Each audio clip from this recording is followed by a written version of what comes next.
বড় ভাই আর মেজো ভাই রে তেলের মধ্যে বুনা হইতে দেখছি, হৃদয়ের মধ্যে সহ্য হয় না, তাই কান্না আরম্ভ করেছি।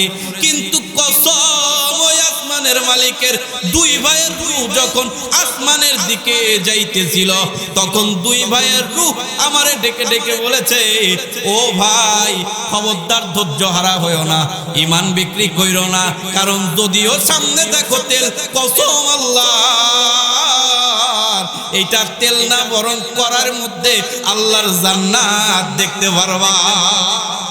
ইমাম সুয়ুতি রাহমাতুল্লাহি আলাইহি শরফুস সুদূরের মধ্যে এই আয়াতের ব্যাখ্যা বোঝানোর জন্য আল্লাহ তাআলা তাকওয়াবানদের জন্য কেমন জান্নাতের ব্যবস্থা করেছেন, এইটা বোঝানোর জন্য ইমাম সুয়ুতি রাহমাতুল্লাহি আলাইহি শরফুস সুদূরের মধ্যে লেখেন, মুসলমান আপন তিনটা ভাই ঘুরতে ঘুরতে ঘুরতে ঘুরতে ঘোর সোয়ার হইয়া ঘোড়ায় চড়ে ঘুরতে ঘুরতে একবার খ্রিস্টানদের এলাকার মধ্যে চলে গেল। এমন একটা এলাকা যেই জায়গায় মুসলমান বলতে কেউ নাই, মুসলমানদের নাম গন্ধ নাই, এমন একটা এলাকার মধ্যে তিন ভাই ঢুকে গেল। তিন ভাই মুসলমান, তিন ভাই পবিত্র, তিন ভাইয়ের আত্মা পবিত্র, তিন ভাই তাকওয়াওয়ালা।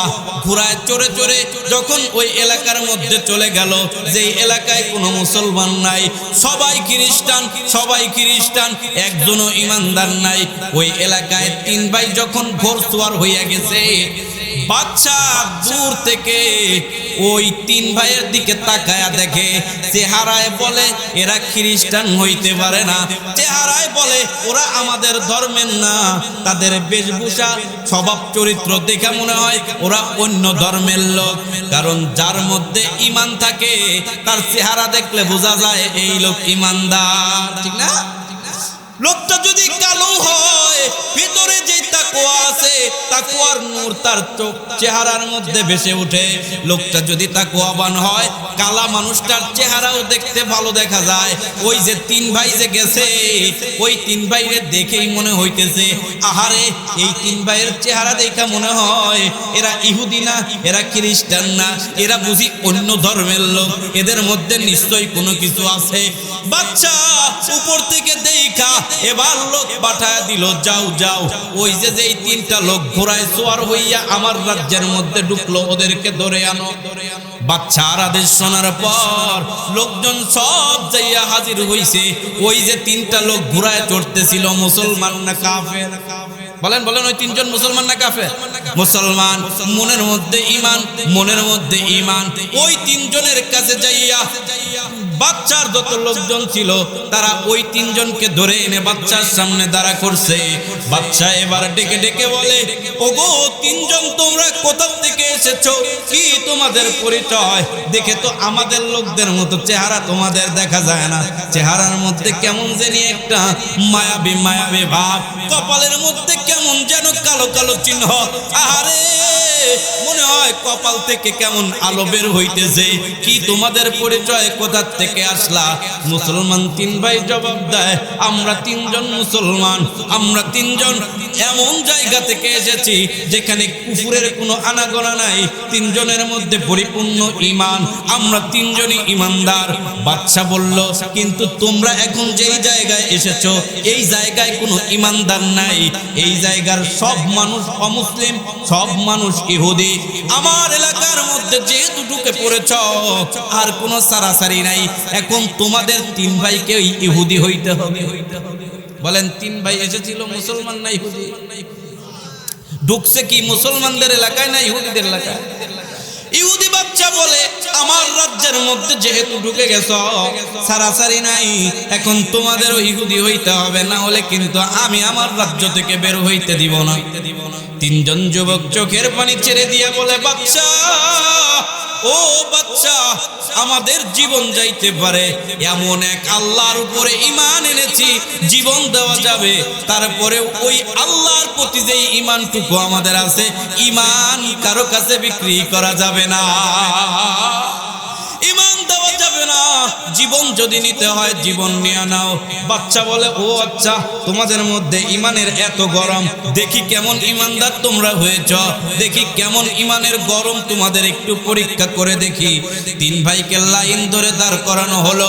বাচ্চা আদেশ করলো, ও আমার কর্মচারীর দল, কে কোথায় আছো? যাও যাও, বড় বড় তিনটা কড়াই নিয়ে আসো। বড় বড় তিনটা কড়াই আনা হলো। সামনে বড় বড় চুলা কুচা হইল। দীর্ঘ সময় যাব ওই চুলার মধ্যে তেল ঢেলে, কড়ার মধ্যে তেল ঢেলে চুলার মধ্যে আগুন জ্বালানো হইল। দীর্ঘক্ষণ পর্যন্ত আগুন জ্বালানোর পর দেখা গেল ওই আগুনের ভেতর থেকে ফুলকি উঠতেছে, তেলের মধ্যে টকবক টকবক করে আওয়াজ হইতেছে। ফুটতে ফুটতে এক পর্যায়ে দেখা যাইতেছে ওই তেলের ভেতর থেকেও যেন আগুনের লেলিহান শিখা বের হইতেছে। তিনজন ভাই মুসলমান সামনে দাঁড় হওয়া। বাচ্চা ডেকে ডেকে বলে, ও আমার কর্মচারীর দল, যাও যাও, এই তিনজন ভাইয়ের থেকে একজনকে নিয়ে আগুনের মধ্যে ফেলে দাও। টকবগে এই জ্বালানি তেলের মধ্যে এক ভাইকে এনে হাত পা বেঁধে তেলের মধ্যে ফেলে দেওয়া হয়। কিতাবের মধ্যে লেখে, যখন একটা ভাইকে তেলের মধ্যে ছেড়ে দেওয়া হইল, সাথে সাথে ভাইটার হাতগুলা আলাদা হয়ে গেল, পাগুলা আলাদা হয়ে গেল। তেলের মধ্যে ভাজা মাছের মতো ছটফট ছটফট করতে লাগলো। আহা, কি এক করুণ অবস্থা! বড় ভাইকে যখন তেলের মধ্যে ফালাইছে, ছোট দুই ভাই একবার হাসে আর একবার কাঁদে, একবার হাসে আর একবার কাঁদে। বাচ্চা লোকজনকে দিয়া জিজ্ঞাসা করাইলো, ও ছোট দুই ভাই, পাগল হয়ে গেল নাকি? বলো, হয়তো কাঁদবা নাইলে হাসবা, একবার হাসো একবার কাঁদো, এর কারণ কি? ছোট দুই ভাই চোখের পানি মুছে মুছে বলে, বাচ্চা, এই যে আমার বড় ভাইকে আগুনের মধ্যে জ্বালায়া দিলেন গো বাচ্চা, একবার হাসি আর একবার কাঁদি, কারণ হইল যারে আপনি পুরায়া দিলেন এরা তো আমার রক্তের ভাই, এক মায়ের দুধ খায়া বড় হইলাম, একসাথে খেলাধুলা করে বড় হয়েছি। গো বাচ্চা, চোখের সামনে যখন আমার ভাইরে পুরায়া দিলেন, সহ্য করতে পারি না, চোখ দিয়া পানি এসে গেল। আচ্ছা, বড় ভাইকে পুরাইছি এই জন্য কাঁদলা, ভালো কথা, তাহলে আবার হাসো কেন? হাসো কেন? বাচ্চা, এটা আপনি বুঝবেন না। বড় ভাইকে যখন পুরাইয়া দিলেন, বড় ভাইকে দেখে তো আমরা কান্না আরম্ভ করেছি বাচ্চা, কিন্তু বড় ভাইয়ের রূহটা যখন আল্লাহর দরবারে উঠতেছিল, তখন রূহ আমাদেরকে ডেকে ডেকে বলতেছিল, ও ভাইয়েরা, খবরদার ভয় পায়ও না, যদি ওর সামনে তেল দেখা যায়, এটা তেল না, তেল না, এই তেলের মধ্যে আল্লাহর জান্নাত দেখতে পারবা। জান্নাতের সুসংবাদের কথা যখন আমরা শুনলাম, তখন আর কান্নার কোনো দরকার নাই। তেলের মধ্যে যদি জান্নাত হয়ে থাকে, আমাদেরকেও তেলে ফালায়া দেন, কোনো বাধা নাই। বাচ্চা অবাক হয়ে গেল, হায় রে, বলে কি, কেবলমাত্র লোক ফেলাইছি, কেবলমাত্র ভাজা হয়ে গেল, এই তোরা কেবলমাত্র চটফট করলো, আর এই দুইটা দাঁড়ায় বলে এর মধ্যে নাকি জান্নাত। আচ্ছা, জান্নাত যেহেতু দেও, তাহলে দ্বিতীয়টারেও ফেলায়া দাও। এবার মেজো ভাইয়ের হাত পা বেঁধে মেজো ভাইটাকেও নিয়া ওই তেলের মধ্যে ফেলে দেওয়া হয়। ছোট ভাই দাঁড়ায় দাঁড়ায় দৃশ্যগুলা দেখে। ছোট ভাই একবার কাঁদে আর একবার হাসে। ওহো, আবার তোমার কি হইল? আবার হাসো কেন? আবার কাঁদো কেন? আমারে খুলে বলো। বলে, বাচ্চা, আগেরই কাহিনী, মেজো ভাই আর বড় ভাইকে হারাইলাম, একসাথে বড় হইলাম, খেলার মাঠের ইতিহাস, মায়ের আদরের ইতিহাস, কত গলাগলি ধরে বেড়াইছি। বড় ভাই আর মেজো ভাই রে তেলের মধ্যে বুনা হইতে দেখছি, হৃদয়ের মধ্যে সহ্য হয় না, তাই কান্না আরম্ভ করেছি।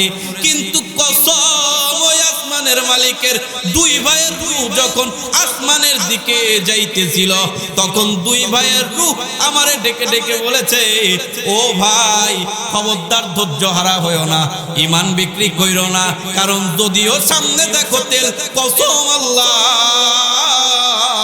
এইটার তেল না, বরং করার মধ্যে আল্লাহর জান্নাত দেখতে পারবা। ও বাচ্চা, দেন দেন, যেই কড়াইয়ের মধ্যে জান্নাত দেখা যায়, ওই কড়াইতে আমারেও ফেলে দেন, আমারেও ফেলে দেন। পাশে দাঁড়ানো ছিল ইহুদি এক পাদ্রী। ডেকে ডেকে বলে, বাচ্চা এই তৃতীয় ভাইটারেও যদি কড়াইয়ের মধ্যে ফেলে দেন, তাইলে আমাদের ইহুদি যত লোক আছে তারা মনে করবে আসলেই বুঝি কড়াইয়ের মধ্যে জান্নাত। সবাই একসাথে ঝাঁপ দেওয়ার চিন্তা করবে, একসাথে মুসলমান হয়ে যাওয়ার চিন্তা করবে। খবরদার বাচ্চা, এই কাজ করেন না। ছোট যে ভাইটা আছে, এই ভাইটারে আমার হাওলায় করে দেন, এটাকে আমার দায়িত্বে দিয়ে দেন। দেখেন কিভাবে তারে অমুসলিম করতে হয়, কিভাবে তারে ইহুদি বানাইতে হয়, আমরা দেখাই। সবগুলারে করাইতে ফেললে যাচাই বাছাই হইল না, যাচাই বাছাইয়ের একটা সুযোগ থাকা দরকার।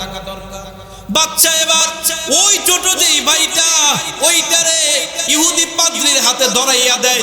বলো বলো কি করতে হবে বলো। কিন্তু ওদের মধ্যে ঈমান থাকলে হবে না, ছোট ভাই থেকেও ঈমানকে আলাদা করতে হবে। ইহুদি পাদ্রী ডেকে ডেকে বলে, ওগো বাচ্চা, আমার একটা কামরা আলাদা করে দেন। আপনার রাত পেশাদের মধ্যে আমাদেরকে আলাদা একটা রুম দেন। আমার একটা সুন্দরী মেয়ে আছে, সুন্দরী রূপসী মেয়ে, যেই মেয়েটাকে দেখার জন্য এই পুরা শহরের মানুষ উকি ঝুঁকি মারে, উকি ঝুঁকি মারে। ও বাচ্চা, ওই একটা ঘরের মধ্যে এই যুবকটাকে বন্ধ করে দিব। এই বন্ধ ঘরের মধ্যে আমার যুবতী মেয়েটারেও এর মধ্যে ঢুকায়া দিব।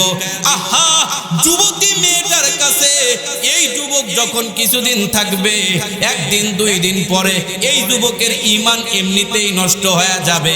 যখন জিনায় লিপ্ত হয়ে যাবে, যুবক যখন জিনায় লিপ্ত হয়ে যাবে, তখন আর তার মধ্যে ঈমান থাকবে না। আর তার মধ্যে ঈমান থাকবে না, তারে যা বলবেন তাই শুনবে, কোনো বাধা নাই। ইহুদি পাদ্রীর কথা শুনে বাচ্চা বলল, আচ্ছা, গুরুত্বপূর্ণ একটা বুদ্ধি দিলা, এইটা তো সুন্দর হইছে। যাও যাও, এই লোকটারে নিয়ে যাও, কামরার মধ্যে বন্দি করে দাও। যুবককে নিয়ে কামরার মধ্যে বন্দি করে দেওয়া হয়। এরপরে ইহুদি পাদ্রীর যেই সুন্দরী কন্যা, ওইটাকে নিয়েও বন্দি করে দেওয়া হইল। একদিন যায়, দুই দিন যায়, তিন দিন যায়, যাইতে যাইতে 40 দিন যখন পার হইছে, 40 দিনে বাচ্চার দরবার থেকে ভালো ভালো খাবার ওই ঘরের মধ্যে দেওয়া হয়। সুন্দরী মেয়ে অর্ধ উলঙ্গ কইরা ওই ঘরের মধ্যে পাঠিয়ে দেওয়া হইল। যুবক সন্তান আর ওই যুবতী মেয়ে এক ঘরের মধ্যে থাকলো 40 দিন। 40 দিন পর লোকটা এবার ওই ইহুদি পাদ্রী ঘরের দরওয়াজার কাছে যাইয়া টুকা দেয়, মা দরজা খুল, আমি তোর বাবা চলে এসেছি, খুল দরজা, দেখ ওই যুবককে আমার কাছে পাঠা, দেখ এর ঈমানের কি অবস্থা একটু দেখি। ইহুদি পাদ্রী যখন দরজার মধ্যে টুকা মেরে দেয়, ইহুদি পাদ্রীর মেয়েটা দরজা থেকে বের হয়ে ডেকে ডেকে বলে, বাবা, কেমন এক যুবকের কাছে আমাকে 40 দিন যাবত আটকা রাখলা। কসম এই যুবকের আল্লাহর, কসম এই যুবকের মালিকের, 40 দিন হয়ে গেল এই যুবক একটা নজরও আমার দিকে তাকায় নাই। এই যুবককে যখন ঘরের মধ্যে আমার কাছে পাঠায়া দিলেন, এই যুবক ঘরের মধ্যে আসার সাথেই নামাজে দাঁড়ায় গেছে। আমি যখন তার সাথে কথা কইতে যাই, এই যুবক সেজদায় যায় যেন কার সাথে কথা কয়। এই যুবকের সাথে যখন আমি কথা কইতে যাই, এই যুবক হাত বাইন্ধা দাঁড়ায় দাঁড়ায় চুপি চুপি জনকার সাথে কথা কয়। আমি যতবার তার কাছে যাই, সে অন্যদিকে ঘুরে যায়, অন্যদিকে ঘুরে যায়।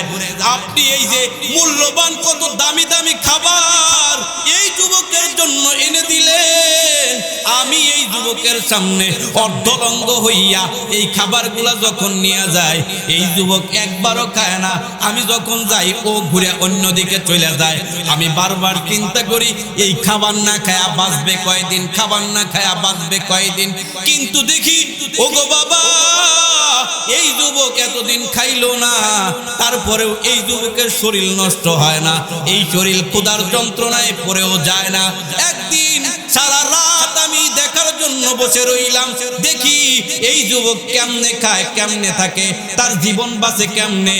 সারা রাত জেগে জেগে আমি যখন তাকায় রইলাম, গভীর রাতে দেখি কে যেন একটা স্বর্ণের প্লেটে কইরা এমন সুন্দর খাবারের ব্যবস্থা করে দেয়। কসম ওই আসমানের মালিকের, এমন সুন্দর খাবার এই রাজ্যে আমি আগে কখনো দেখি নাই।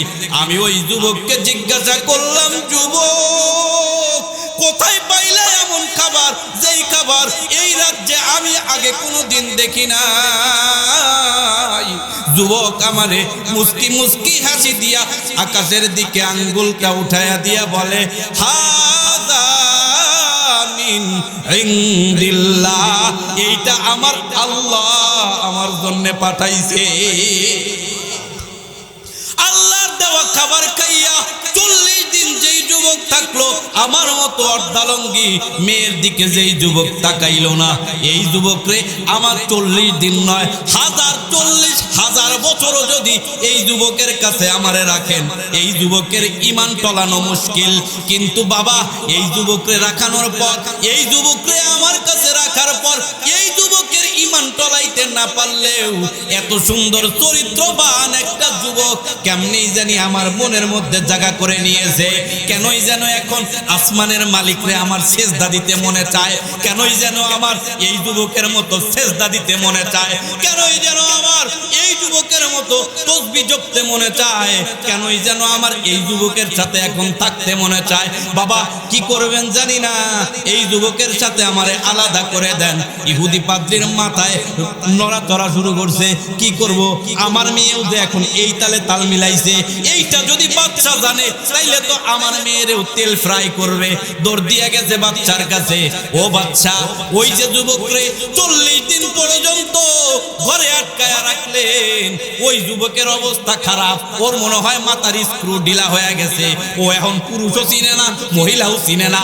আমার মাইয়াডারে 40 দিন ওই ঘরের মধ্যে রাখলাম, ওর কোনো হিতাহিত জ্ঞান নাই, কিচ্ছু করতে পারে নাই। কি করা যায়? বলে ওরে সাদা আকাশের নিচে ছেড়ে দেন, মাঠে ছেড়ে দেন। এই যুবক যদি সাদা আকাশের নিচে কিছুদিন ঘোরাফেরা করে, মাঠের মধ্যে কিছুদিন ঘোরাফেরা করে, তাহলে হয়তো বা ভিতরে সেন্স ফিরে আসতে পারে, হয়তো বা আবার একটু বুদ্ধি জ্ঞান হইতে পারে। এই কথা বলার পর বাচ্চা বলল, ঠিক আছে, তুমি যেইটা ভালো মনে করো করতে থাকো।